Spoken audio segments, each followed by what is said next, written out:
So now it's time to form a green team. But why should you form a green team in the first place? Well, the fact of having lots of people around a table gives more ideas. You get more perspectives.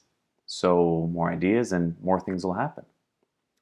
You also get more hands. When it's time to organize a space, well, lots of people on the committee means lots of people who can actually help. It's also very important to form a committee and not only have one person in charge of creation care. That way the burden doesn't fall on one single person.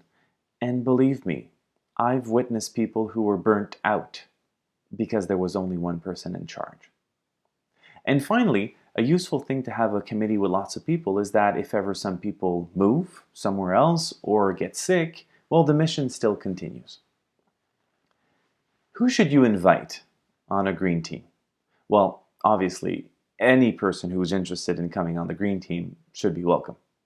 But having visited so many green teams throughout the years, I've found that there are like 3 types of people that seem to repeat themselves from one green team to the other in different churches.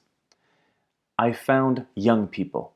Now, young people are practically trained for environmental issues from school, and some of them are part of environmental organizations or even their green team at school.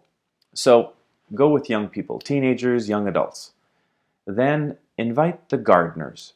They have a green thumb. They're used to, working with plants outside, and they can probably plant a few flowers outside of the church, and the church grounds will be nicer. You might even get vegetables that you can share at the church.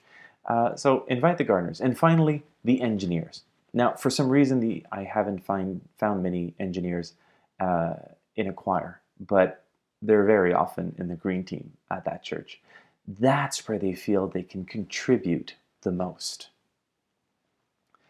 What should you call your green team? Well, green team is fine, and that's the expression I'll be using through all of these little videos.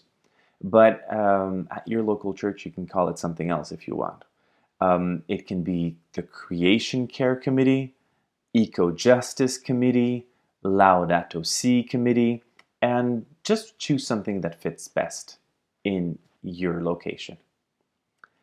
What do you do during the first meeting? Well, first of all, if you're all new people and you don't know each other, well, give yourself some time to know each other. What are the strengths? Where are you coming from? What's your motivation to be in this team? What do you dream of all the transformations that could be done?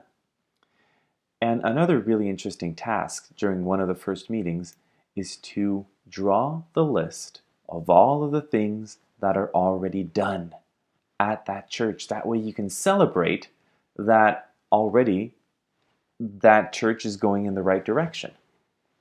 So good luck organizing your first green team meeting.